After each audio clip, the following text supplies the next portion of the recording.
शांतिपुर नाम का एक खुशहाल गांव था। वहाँ सब लोग काफी अच्छे रहते थे। उस गांव में चिंटू पिंटू नाम के दो बच्चे रहते थे। उनके पास एक रोबोट था।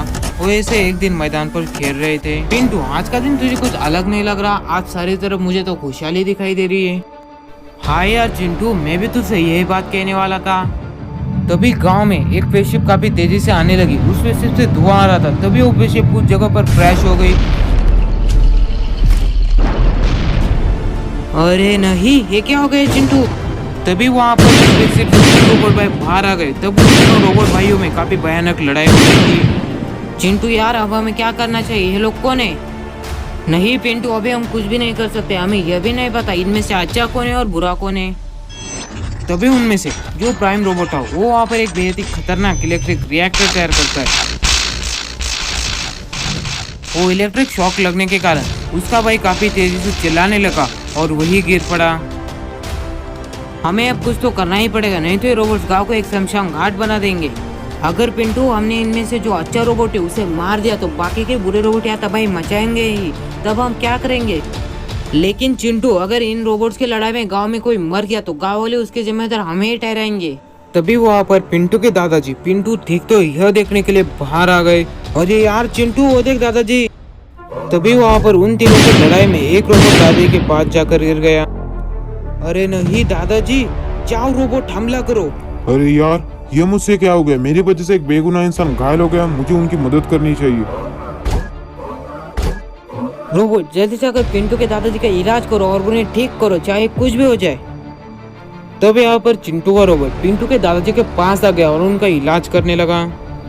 तो भी यहाँ पर पिंटू का रोबोट प्राइम रोबोट को मारने लगा, लेकिन प्राइम रोबोट पिंटू के रोबोट को कुछ भी नहीं कर रहा था।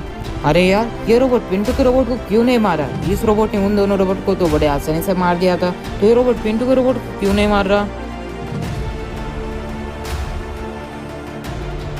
दादाजी आप ठीक तो है ना? हाँ मेरे बच्चे, मैं ठीक हूँ इस रोबोट की वजह से। तब प्राइम वहाँ पर खड़ा हो गया। जब उसने दादाजी को खड़ा हुआ देखा तब प्राइम को अच्छा लगने लगा। तब प्राइम वहाँ बिना कुछ कहे जाने लगा। अरे यार, ये ऐसे कैसे गायब हो गया? हम दोनों को बचाओ इंसानों, नहीं तो मेरा भाई इस दुनिया को तबाह कर देगा। तब उस रोबोट को फिर से इलेक्ट्रिक शॉक लगने के कारण वो रोबोट वहाँ गिर पड़ा। हमें इनकी मदद करनी चाहिए चिंटू। अरे यार, अब मुझे क्या करना चाहिए? इन दोनों की मदद करूँ या उसकी मदद करूँ? मुझे तो कुछ भी समझ नहीं आ रहा। गांव में सब लोगों को कुछ भी समझ नहीं आ रहा था आखिर आज गांव में क्या हुआ था दोस्तों। लेकिन आपको सब कुछ समझ आ जाएगा। कहानी में आखिर तक बने रहिए। और आज की इस कहानी को बनाने हमारी काफी मेहनत चली गई, तो वीडियो को लाइक किए बिना छोड़ना मत। लैब में चिंटू पिंटू के रोबोट उन दोनों रोबोट को ठीक करने में लगे थे। चिंटू, मुझे इन रोबोट की मदद कर बहुत अच्छा लग रहा है और मैं उस रोबोट को नहीं छोड़ूंगा। लेकिन पिंटू, हम इन रोबोट पर ज्यादा भरोसा नहीं कर सकते। क्या पता कल अपना काम हो जाने के बाद ये रोबोट हम पर ही हमला कर दे। मुझे इन रोबोट पर पूरा भरोसा है चिंटू, ये रोबोट ऐसा कुछ भी नहीं करेंगे। यार दूसरी तरफ चिंटू काफी सोच में पड़ गया। आखिर भरोसा किस पर किया जाए, उसे कुछ भी समझ नहीं आ रहा था। सर, अब ये रोबोट ठीक नहीं हो सकता। इसके फंक्शन ने अब पूरी तरह से काम करना बंद कर दिया है। कोई बात नहीं रोबोट, उस रोबोट को ठीक करो। तब चिंटू गांव के पास जो जंगल था उस जंगल में आ गया। लेकिन तभी वहाँ पर उसे वो प्राइम रोबोट रोबोट को मारते हुए दिखा। वहाँ पर काफी बड़े बड़े रोबोट की लाशें पड़ी थी। कुछ भूखा राक्षस जल रहे थे और वहाँ पर एक रोबोट डायनासोर भी था, वो भी वहाँ गिरा पड़ा था। कौन हो तुम और क्यों यहाँ इतनी तबाही मचा रहे हो? तुम्हारे अंदर बहुत हिम्मत है। तुम मुझे यहाँ अकेले मिलने के लिए आ गई। रही इन रोबोट और डायनासोर की बात, ये तो हमारे प्लेनेट के सबसे खतरनाक रोबोट और डायनासोर है, जिनको मेरे भाई ने मुझे मारने के लिए भेजा था और जो उससे गांव में तुम बचा रहे हो, वो इस दुनिया पर राज करना चाहते। तो प्राइम चिंटू को उनके प्लेनेट पर जो भी आता वो सारी बातें वो बताने लगा। तो यह बात है प्राइम, लेकिन पिंटू ने अब तक उसे ठीक कर दिया होगा, अब वो क्या करेगा? अगर पिंटू अब उसके पास होगा तो वो पिंटू को माइंड वॉश कर सकता है, क्योंकि उसके पास वो पावर है और मुझे पता है अब वो क्या करने वाला है। यार दूसरी तरफ वो रोबोट अब पूरी तरह से ठीक हो गया था। तब वो रोबोट गांव में आ गया। गांव में एक ट्रैक्टर पलट गया था। तब वो रोबोट उस ट्रैक्टर को अपनी पूरी ताकत से सीधा करने लगा। यार दूसरी तरफ उस रोबोट का काम देखकर गांव वाले तो काफी खुश हो गए थे। तब यहाँ पर रोबोट गांव वालों की माइंड वॉश करने ही वाला था, लेकिन तभी उसे एक सिग्नल आ गया। तब रोबोट उस सिग्नल के पीछे जाने लगा। सर अब हमारे पास ज्यादा सोल्जर्स नहीं बचे, प्राइम ने सबको एक एक करके मार दिया। तुम चिंता मत करो, मैं अब पूरे गांव को अपने कब्जे में लेने वाला हूँ, फिर हम उनसे ही काम करवाएंगे। तब यह सारी बातें पीछे से प्राइम रिकॉर्ड करने लगा। या दूसरी तरफ चिंटू अपने दोस्त पिंटू के पास भागते हुए आ गया। पिंटू मेरे भाई, तू ठीक तो है? मुझे कुछ नहीं हुआ चिंटू, तू चला जा यहाँ से। तू मुझसे ऐसे क्यों बात कर रहा है? क्या हुआ तुझे? मैंने कहा ना तुझे, तू चला जा यहाँ से। यह तेरे आंखों को क्या हुआ पिंटू? बहुत हो गया अब तेरा, रोबोट मार दो इसे। तब चिंटू वहां से डर के मारे भागने लगा। अब मचेगी तबाही। गाँव में सब कुछ सीख तो है, और जो नया रोबोट है वो बहुत ही खतरनाक है। नहीं चिंटू, वो तो बहुत अच्छा रोबोट है, गांव के हर काम में मदद कर रहा है। नहीं अंकल, वो यहाँ तबाही मचाना चाहता है। लगता है चिंटू तुम अपने रोबोट को अच्छा बताने के लिए उस रोबोट को बुरा बता रहे हो। अरे यार, मैं कैसे बताऊँ तुम लोगों को? और तभी वहाँ पर प्राइम आ गया। तो प्राइम को देखकर गांव के कुछ लोग उससे डरने लगे। तो प्राइम वहाँ पर उसने जो भी रिकॉर्डिंग की थी वो रिकॉर्डिंग वो गांव वालों को दिखाने लगा। हमारे पास अब ज्यादा सोल्जर्स नहीं, प्राइम ने उन सारे सोल्जर को मार दिया, अब हमें क्या करना चाहिए? तुम चिंता मत करो, मैं अब पूरे गांव। तभी वहाँ पर प्राइम का भाई आ गया। उसे देखकर अब गांव वाले डरने लगे। आखिरकार तुम लोगों को अब मेरे बारे में पता चल गया। कोई बात नहीं, अब मैं यहाँ लाशों का ढेर लगाकर अपना साम्राज्य खड़ा करूंगा। और तभी वहाँ पर पिंटू भी आ गया। चिंटू अब हम इनसे लड़ना होगा, अगर मैंने मेरे भाई को मार दिया तभी तुम्हारा भाई होश में आ सकता है। ठीक है प्राइम, जैसा तुम कहो। तभी वहाँ पर उन चारों रोबोट्स में काफी भयानक फाइट शुरू हो गई। चारों रोबोट एक दूसरे को मार रहे थे।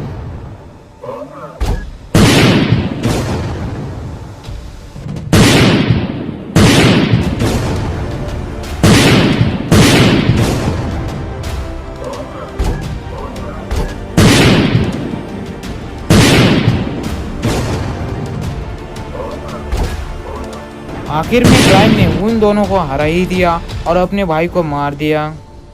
तब उस रोबोट को मरते या दूसरी तरफ पिंटू एक अलग तरह से बर्ताव करने लगा और कुछ देर बाद वो नीचे गिर गया। नहीं पिंटू। तब पिंटू कुछ देर बाद कैसे वैसे कर खड़ा हो गया और अपने होश में आ गया।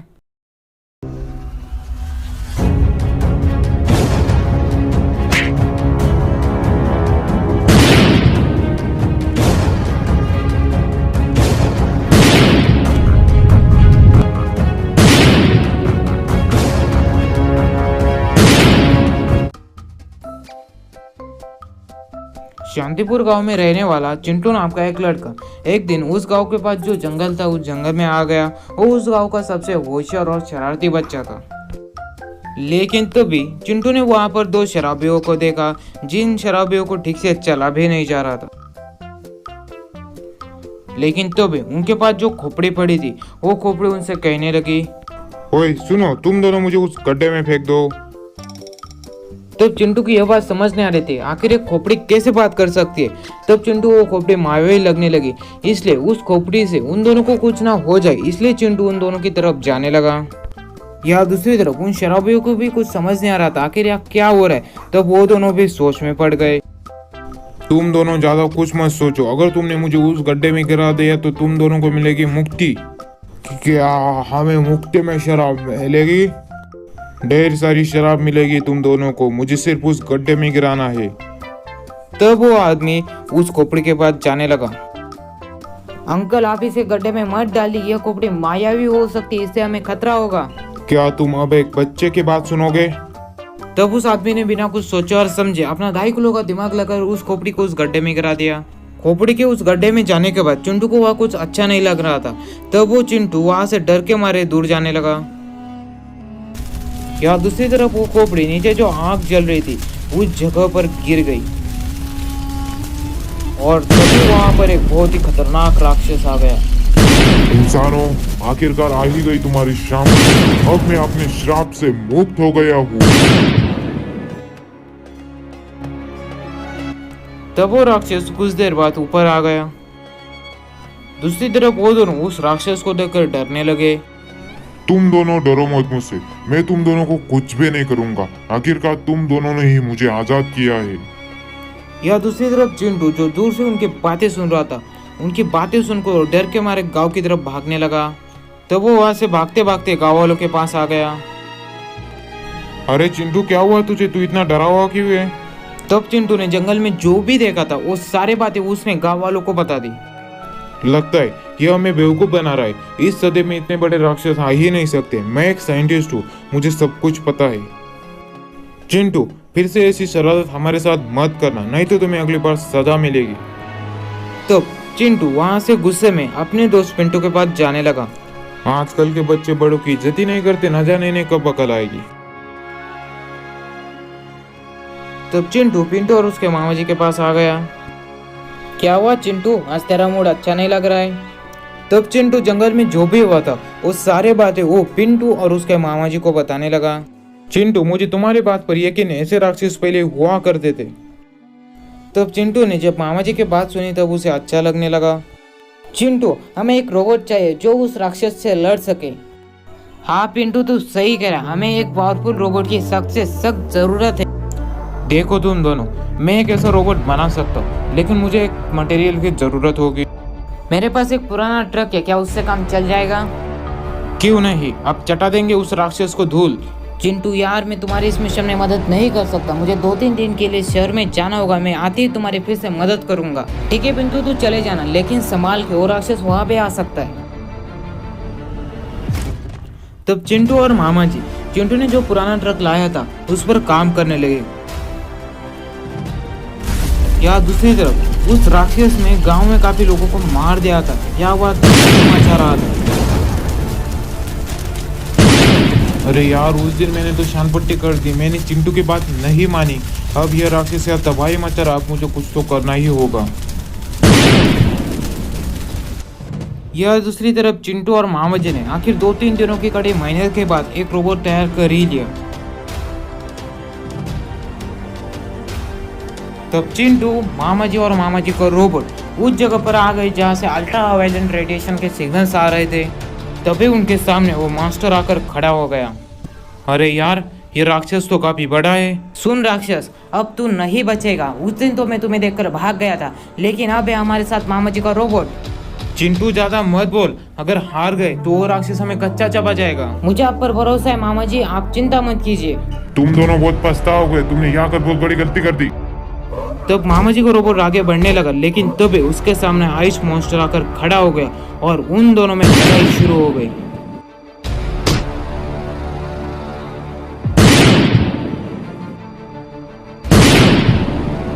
यस, मेरे क्रिएशन ने अपना काम कर दिया।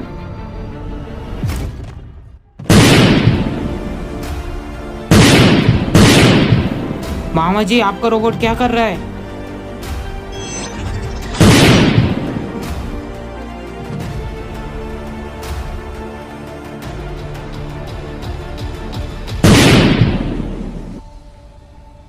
तो मामा जी के रोबोट के उस राक्षस पर सारे अटैक फेल होते जा रहे थे। ज्यादा डैमेज होने के कारण वो रोबोट वहीं गिर पड़ा। अरे नहीं, ये क्या हो गया? तो भी आसमान से एक और रोबोट आकर उस राक्षस पर हमला कर तभी वहां पर पिंटू और वो आदमी आकर खड़े हो गए। मुझे माफ कर देना चिंटू, मैंने तुम्हारी उस दिन बात नहीं सुनी थी। कोई बात नहीं अंकल, अब हम मिलकर उस राक्षस को हराएंगे। चाहे कुछ भी कर लो, लेकिन मुझे नहीं हरा पाओगे।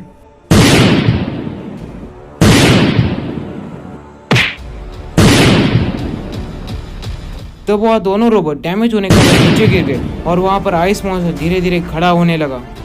लगता है मुझे अब मेरे रोबोट का बलिदान देना ही होगा। जाओ रोबोट, वहाँ ऐसा एक्सप्लोजन करो जिससे वो दोनों राक्षस मारे जाए।